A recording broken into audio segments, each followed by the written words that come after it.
ಹರೇ ರಾಮ. ಪ್ರಿಯ ಬಂಧು, ಇಂದಿನ ಬೆಳಗು ನಮ್ಮೆಲ್ಲರ ಬದುಕಿನ ಬೆಳಕಾಗಲಿ ಎನ್ನುವ ಆಶಂಸೆಯ ಜೊತೆಗೆ ಒಂದು ಪುಟ್ಟ ಕತೆ.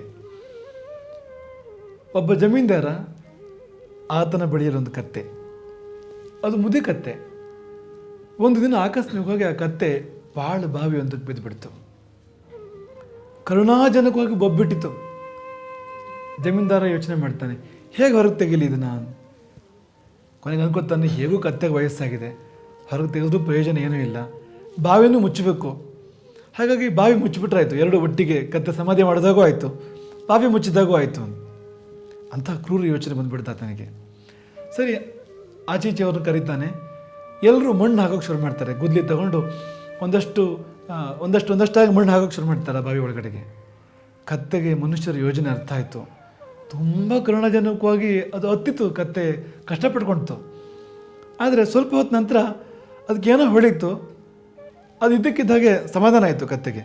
ಮೇಲೆದವ್ರಿಗೆ ಯಾಕೆ ಹಾಗಾಯಿತು ಅಂತ ಅರ್ಥ ಆಗಿರಲಿಲ್ಲ. ಕತ್ತೆಗೆ ಯಾಕೆ ಸಮಾಧಾನ ಅಂತ ಅರ್ಥ ಆಗಲಿಲ್ಲ. ಅವ್ರ ಪಾಡಿಗರು ಮಣ್ಣು ತುಂಬ್ತಾ ಇದ್ರು ಬಾವಿಗೆ. ಕತ್ತೆ ಏನು ಮಾಡೋದು, ಆ ಕೆಸರು ಮಣ್ಣು ಮೈ ಮೇಲೆ ಬೀಳ್ತಾ ಇದ್ದಾಗೇ ಒಂದು ಸಾರಿ ಕೊಡ್ಬೋದು ಆ ಮಣ್ಣನ್ನು, ಒಂದು ಹೆಜ್ಜೆ ಮೇಲೆ ಬರೋದು. ಎಷ್ಟು ಸಾರಿ ಮಣ್ಣು ಹಾಕಿದ್ರು, ಎಷ್ಟು ಸಾರಿ ಕೆಸರು ಹಾಕಿದ್ರು, ಅಷ್ಟು ಸಾರಿನೂ ಒಂದು ಸಾರಿ ಮೈ ಕೊಡಬಿತ್ತು, ಒಂದು ಹೆಜ್ಜೆ ಮೇಲೆ ಬಂತು. ಒಂದು ಸಾರಿ ಮೈ ಕೊಡಬಿತ್ತು, ಒಂದು ಹೆಜ್ಜೆ ಮೇಲೆ ಬಂತು. ನೋಡ್ತಾ ಇದ್ದಾಗ ಬಾವಿಯ ಹೆಚ್ಚು ಕಡಿಮೆ ಮುಚ್ಚುತ್ತಾ ಬಂದುಬಿಟ್ಟಿತ್ತು. ಕತ್ತೆ ಇದ್ದಕ್ಕಿದ್ದಾಗೆ ಹೊರ ಜಗಿದು ಖುಷಿಯಿಂದ ಅಲ್ಲಿಂದ ಕಾಲು ಕಿತ್ತುಬಿಡ್ತಂತೆ. ಬದುಕೊಂಡಿತು. ಎಷ್ಟು ಒಳ್ಳೆಯ ಸಂದೇಶ ಇದೆ ಅಂದರೆ, ನಾವು ಪಾಸಿಟಿವ್ ಆಗಿರಬೇಕು, ನಾವು ಸಕಾರಾತ್ಮಕವಾಗಿರಬೇಕು.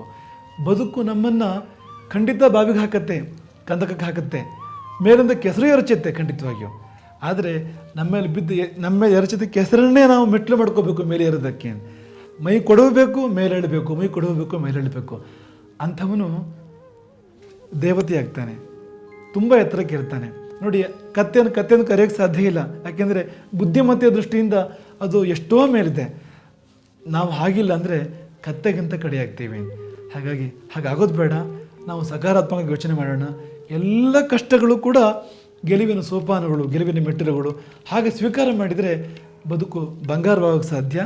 ಅದಿಲ್ಲ ಅಂದರೆ ಅದು ಭಂಗ, ಅದು ಬದುಕು. ಹಾಗಾಗಿ ಸಕಾರಾತ್ಮಕ ಯೋಚನೆ ಮಾಡೋಣ, ಹೆಜ್ಜೆ ಮುಂದಿಡೋಣ, ಮೇಲಕ್ಕೇರೋಣ. ಹರೇ ರಾಮ್.